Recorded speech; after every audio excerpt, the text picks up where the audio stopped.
Hello, everyone. My name is Ray Hunt, and I am here on set of David Heavner TV, and we are actually filming live right now, The Last Evangelist, and I have two incredible guests with me today.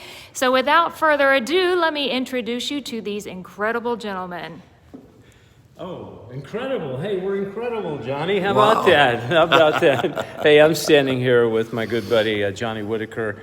Johnny's starring in Last Evangelist with me and a bunch of other great actors. As the bad guy. Now, we're not going to give that away, but actually, Johnny, you can see in the background, you are the bishop of this church. I am. Yeah, and I come to you after really bad things happen because I am arresting Christians because they're not registered with the government to have church. And something bad happened, I came to you and you're consoling me. Okay? Exactly. So before we give away any more information, I want to tell you guys about Johnny Whitaker. For those of you that may be, young and you may not Under remember, 45. Under 45. There was a TV show called Family Affair. You were one of the twins. Right. And it was Buffy and Jody, right? I was Jody. You was Jody. And also you were Tom Sawyer. And I didn't realize that until my wife said, And I gave Jodie Foster her first on-screen kiss. Okay, then she turns gay. We're not going to get into all that stuff right now. Not my fault. Okay, but I didn't know you were Tom Sawyer. But now thinking back, you were Tom Sawyer. I was. Yeah, and also Sigmund, the sea monster. And the sea monster. Wow. Okay, you've had a great career. Now, here's the thing. I want to go back to your career, and I want to talk to you about Jody and Buffy, about the little girl who played Buffy. But before we do that, and folks, I want you to understand that Johnny has had an amazing career, and he's been so kind to come on and be a guest star in the first episode of Last Evangelist.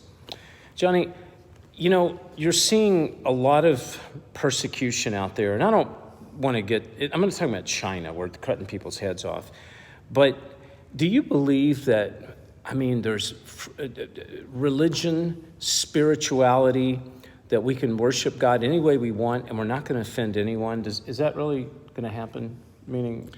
Well, Gandhi said... Oh, here we go with Gandhi. Let's go back to Jodie Foster. But Gandhi said that in order to have, what does he call it? But that religion must be free. Religion must be free. And that it must be, that there should not be any state religion, and that it should be available to all people. All right. The thing is it running more into a state religion now, you think? And you and I haven't talked about this, meaning they closed down the churches. Right. Okay. And during COVID. But the bars and the gambling establishments remained open. That's right. And they turned the churches into what I call jab junctions. In other words, you could go get your fix there to take care of it, but don't go to church. All right? This is what blows my mind. I want to get back on topic of Last Evangelist. You play a bishop, and you see that I'm hurting because of what happened. All right? I'm torn. I'm torn because I really don't want to keep doing this because I'm hurt. People are getting hurt, right? But yet it's the one world government system that's saying I need to keep doing it. And you're torn in between that. Now, I don't want to give your character away, but how do you feel about this situation? Do you think I should keep doing what I'm doing, knowing people are getting hurt? As the bishop or as John Whitaker? Let's talk about John Whitaker. Okay. Well, I think all of us have to choose which God we're going to serve. Oh. Jesus said you can't serve two masters. You can hate one and serve the other. You can love one, hate the other. Yeah. So you're right. And choose ye this day whom ye shall serve. You shall serve, yeah. Jesus said, I am the truth, I am the way. No man comes to the Father except through me. Now, here's the thing. In a one-world religion, they say that there's many ways to the Father. Now, I'm not talking to Johnny Whitaker right now. I'm talking to the bishop, your character. Talking to the bishop, folks, so don't get it mixed up. In your world, as a bishop running a church in the world of Last Evangelist, is there only one way to the Father, or is there many ways to the Father? The only legal way to the Father is one.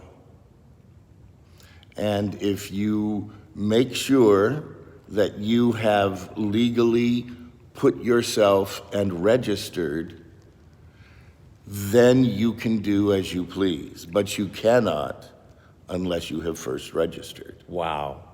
That does not sound like religious freedom to me. Well, it's in order for the government to be able to know who is whom and to keep out the apostasy of false teachers. Oh, I see. So this one world religion keeps out the false teaching. Exactly. Gotcha. And the false teachers come if you don't register and you don't know what those individuals really believe in. Gotcha. Okay. Wow. All right. Now that's the bishop. That's not Johnny Whitaker. I want to go back to your career. I want to go back to, before we close out here, folks. I'm so glad you're with me. We've got a lot of people showing up. Thank you so much. God bless you guys. Hey, if you want to know more about Last Evangelist, go to lastevangelist.com. Sign the newsletter. You can get involved. You can help us finance this because we're not going to studios. We do it by donation only. Lastevangelist.com, or text the word evangelist to 41444. Johnny, in your career with Buffy and Jody, how old were you when you did that TV show? Gosh, I was 6 till I was 11. Okay. A few years ago. What was the little girl's name that started with you? Anissa Jones. Anissa Jones. Played Buffy, right? Yeah. And I think a lot of people know, and if you don't know, she took her life. Yes. Correct? Why? Well, I am a person in long-term recovery, which means that I have overcome some major battles with addiction, specifically alcohol and drugs. Yeah. And some others, but specifically alcohol and drugs. And I believe that most addicts and alcoholics who pass, that it is not their desire to die, but they just don't want to feel anymore. And they have pain, and they don't want any more pain. And so with Anissa, I did not know what was going on with her at the time. How old was she? She was 18. Okay, so she was a teenager at that point. Right. Okay. And she had chosen to get out of show business. And she was in a wrong crowd, a bad crowd. And when she overdosed, unfortunately, her friends left her for dead. Really? Yes. Wow. And then from a phone booth far away, called 911 and said, there's a body up in this house. Wow. Nobody was there. They found her.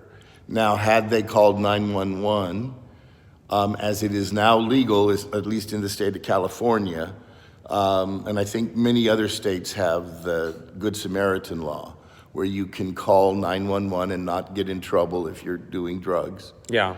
But they did call 911 after, and she had vomited and therefore respirated into her own vomit, and that's what killed her. Wow.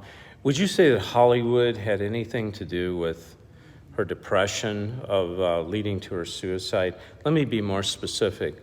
Was there anything in her life as a child, being a child star, did that have anything to do you think, linked to her depression? Or do you think she would have been that way even if she would have been a mother? Well, I grew up very strong Christian all my life. My family, we are LDS, Latter-day Saints, members of the Church of Jesus Christ of Latter-day Saints. And that is probably what really helped me. Now, when Mrs. Deeney, who was my teacher, and she's passed at 95 years old, but Mrs. Deeney and I and Anissa would start talking about religion, because school and religion sometimes, the pilgrims or, what you have to talk about it. And what happened is Anissa said, I believe in God, but don't tell my mother that I said that. Oh. Her mother was a very strong atheist and chose to not have her children know anything about God. Why do you think that is? A lot of hurt, a lot of pain. I think that, unfortunately, Anissa's mother had a lot of hurt. She was divorced from her husband, who gave her 2 children. And at that time in the United States, it was not as even and as usual as it is today for a single mother to have, two children. One of the reasons Anissa became an actor is to help the family. So money. Yeah, she was the only breadwinner in the family. Wow. And the father did, pay some money, but Anissa was the breadwinner. Yeah. And so that would have caused a lot of, pressure on her to perform and to do what she had to do. Yeah. I'm going to continue this. Maybe in a couple of days we'll do a sit-down interview. I want to talk about you. How did Hollywood affect Johnny Whitaker? What was the ups and downs? What's the deep secrets of Hollywood that people, quote, say exist, and does it really exist? We'll talk about that next time we come back, okay? Okay, sounds good. Everybody here with Johnny Whitaker, the guest star, Last Evangelist, first episode. I'm David Heavener. Go to lastevangelist.com, sign the newsletter. If you haven't, if you'd like to get involved, you can go and donate. You can become an actor. You can become a producer or whatever. Please go there, help support us. You can text the word evangelist to 41444. And I'm going to give you back to Miss Ray Hunt here. Hey, Ray. Hey everybody, so as you can see, we have got incredible talent attached to this project. Also, along with the talent, we've got a great crew and great set. So as you can see behind me, we have this fabulous church that we are filming this in, and then behind me even further, you can see some of the crew. Woohoo! Wave crew, guys! Yeah, so none of this would be possible without teamwork. So we appreciate your time, your love, and have a good night, everybody. Bye. Bye-bye.